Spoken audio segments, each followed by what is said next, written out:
Merci de nous rester fidèles sur les ondes de la 89.3 FM. Tout de suite, le journal. La route a encore fait un mort. Une collision entre un bus, une moto Jakarta et un camion s'est produite ce matin sur le boulevard des 54 mètres. Donner un peu de son sang pour sauver des vies, c'est le défi que compte relever l'association des tailleurs de Ziguinchor. Ces spécialistes des ciseaux ont organisé une journée de don de sang ce 4 novembre au dispensaire Colette Senghor de Boucotte. L'actualité internationale et la revue de la presse mettront fin à ce journal. Le développement, c'est juste après ceci. Bienvenue dans cette principale édition présentée par Rokhaya Bey et mise en onde par Mahfouz Kouyaté. Collision entre un bus, une moto Jakarta et un camion. L'accident s'est produit sur le boulevard des 54 mètres à hauteur du centre culturel de Ziguinchor. Le bilan fait état d'un mort sur le coup et d'un blessé grave acheminé d'urgence à l'hôpital régional de Ziguinchor. Vous aurez les détails dans nos prochaines éditions.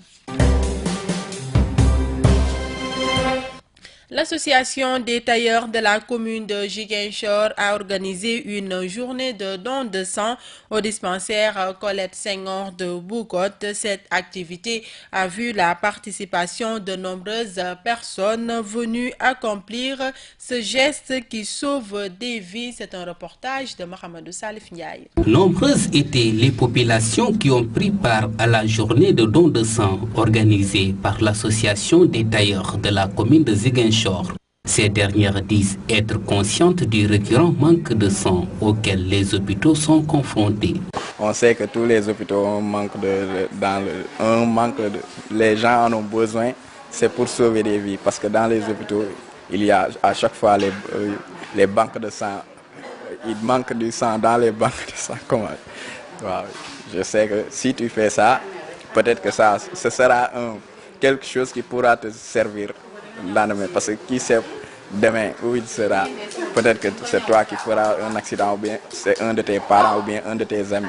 Donc faire ça, c'est comme mettre son argent à la banque. Quant au président de l'association des tailleurs de la commune de Ziguinchor, il estime qu'ils vont œuvrer dans le sens de pérenniser ces genres d'actions dans l'avenir.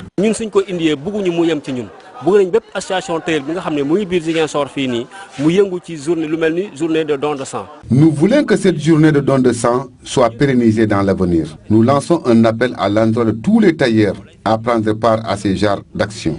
Il est bon d'organiser des défilés de mode, mais le don de sang, c'est encore mieux, car cela permet de sauver des vies.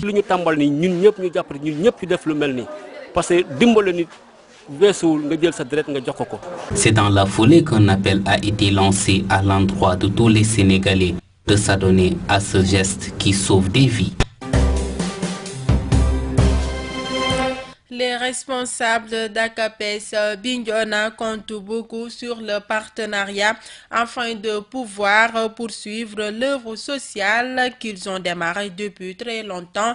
L'arrivée de partenaires français est considérée comme une bouffée d'oxygène pour le service d'entraide scolaire qui supporte difficilement le rythme que lui impose un environnement peu clément, nous dit Lamine Badiane. Œuvrant depuis très longtemps dans le social et dans la formation des jeunes avec ses propres ressources, ACAPES Bignona compte désormais sur le partenariat pour faire face aux nombreux défis. Salif Nabali Diallo, coordinateur départemental de ACAPES Bignona. Nous avons implanté des services d'entraide scolaire qui récupèrent les élèves exclus du système public, que nous récupérons, que nous aidons effectivement à poursuivre leurs études, à réussir à leurs examens, et à se retrouver à l'université, voire même dans la vie professionnelle.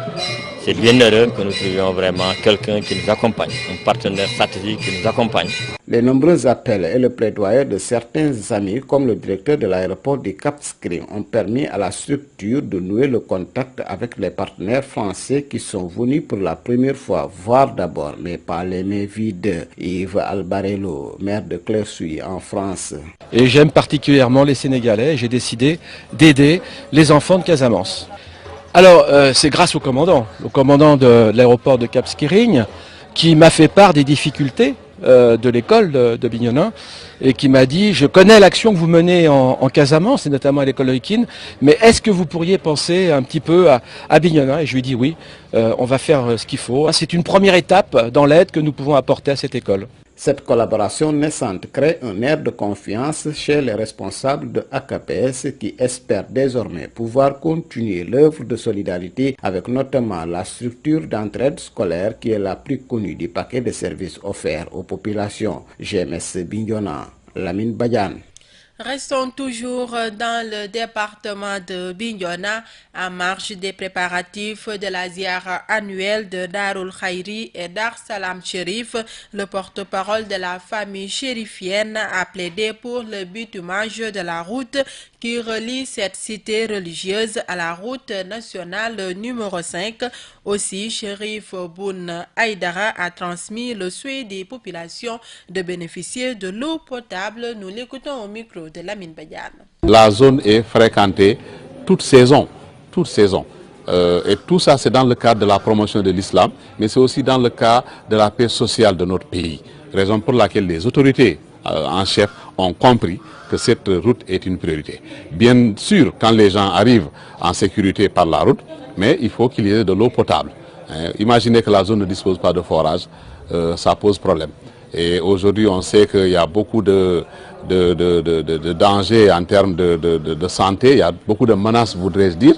Il serait bon que Dar Salam Chérif soit doté d'un forage digne de son nom. En cette période de forte chaleur, les personnes atteintes d'albinisme souffrent beaucoup à cause de la fragilité de leur peau exposée aux rayons solaires. Toutefois, Yaya Conté, président de l'association des albinos, estime que les personnes en situation de handicap ne doivent pas s'apitoyer sur leur sort. Il les exhorte à surmonter leur handicap et à jouer pleinement leur partition dans la bonne marche de la société. Yaya Conté, que nous écoutons au micro de Mahamadou Salif Ndiaye. Par rapport à ce salaire, on rencontre des difficultés majeures parce que notre peau ne peut pas accepter certains salaires en tant que tel. Et aussi, on rencontre des difficultés par rapport à avoir des crèmes solaires. Et aussi, parfois, surtout ma majeure difficulté, c'est par rapport au problème de vision lors de mon travail. C'est ça seulement qui est ma majorité de difficultés au niveau des IMCA. Et par rapport à ce que je veux augmenter un peu, je dis qu'en tant que jeune, en tant que personne en situation de handicap, depuis que j'ai entré au niveau de IMCA, je ne sens plus ça. Parce que pourquoi? Moi, je dis que chaque jeune doit prendre ses responsabilités de contribuer dans le développement de notre communauté. Au lieu que tu attends les gens d'être, tu dois aller aider les gens. Moi, c'est ça que je dis. Je dis que je suis fier d'être albinos parce que je suis un acteur du développement. Je suis un exemplaire des jeunes qui est à Ziguinchor. Je suis étranger ici. Je suis venu ici en 2013. Mais aujourd'hui, pourquoi je suis connu ici? Par rapport à mes actions que je fais ensemble avec IMCA, j'ai oublié mon handicap et j'ai vu les handicaps des autres et je dis que moi, pour moi, l'handicap n'existe pas. Et ça accordera toujours mes encouragements et j'appelle les jeunes de venir intégrer les mouvements des jeunes. C'est seuls les mouvements des jeunes qui peuvent donner l'opportunité de travail, l'opportunité de connaissance, changement de comportement pour un lendemain meilleur.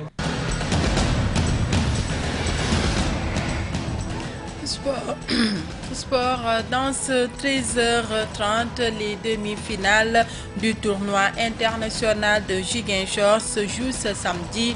Au programme à 18h, le duel gambien opposera Gambia Port Authority au Real de Banjul. En seconde heure, c'est-à-dire à 20h, le Jaraaf de Dakar en découdra avec le Niambour de Louga. L'actualité internationale de ce samedi 4 novembre 2017 nous mène au Libéria, en France et en Belgique. Synthèse de Sonkaro Tamba. Au Libéria, il faudra attendre jusqu'au lundi pour avoir le verdict de la Cour suprême sur le recours déposé par le candidat arrivé 3e à la présidentielle. De la décision de la Cour dépend fortement la tenue du second tour prévu le 7 novembre entre l'ancien footballeur Georges Weah et le vice-président Joseph Boakai. Plus tôt dans la semaine, une délégation de l'Union africaine et de la Communauté économique des États de l'Afrique de l'Ouest, la CEDEAO, s'est rendue à Monrovia pour lancer un processus de médiation devant prévenir toute crise dans ce pays d'Afrique de l'Ouest qui a déjà connu des décennies de guerre. En Belgique, nous les voulons à la maison. Voilà ce qu'ont chanté en catalan une centaine de personnes réunies hier soir à Bruxelles devant les institutions européennes. Elles protestent contre l'incarcération de plusieurs ministres catalans et ne comprennent pas le silence de l'Union européenne qui n'a toujours pas réagi suite à cet événement politique exceptionnel en Espagne. En France, l'Olympique de Marseille annonce la suspension à titre provisoire et avec effet immédiat de son défenseur Patrice Evra. Il sera convoqué pour un entretien préalable et risque une lourde sanction disciplinaire suite au coup de pied qu'il a donné à un supporter jeudi soir avant le match de Ligue Europa. Un geste qui n'est pas sans rappeler le célèbre Kung Fu Kick d'Eric Cantona en Angleterre en 1995. L'UEFA annoncera vendredi prochain quelles sanctions elle compte infliger à celui qui a été le capitaine de l'équipe de France, notamment lors de la célèbre grève du premier tour mondial sud-africain en 2010. Et tout de suite, le rappel des titres. La route a encore fait un mort, une collision entre un bus, une moto Jakarta et un camion s'est produite ce matin sur le boulevard des 54 mètres. Donner un peu de son sang pour sauver des vies, c'est le défi que compte relever l'association des tailleurs de Ziguinchor. Ces spécialistes des ciseaux ont organisé une journée de don de sang ce 4 novembre au dispensaire Colette Senghor de Boucotte. L'actualité internationale et la revue de la presse ont mis fin à ce journal présenté par Rokhaya Bey, réalisé par Cheikh Tidiane Cissé et mise en onde par Mahfouz Kouyaté. Merci de votre fidélité et bonne suite des programmes sur GMS FM.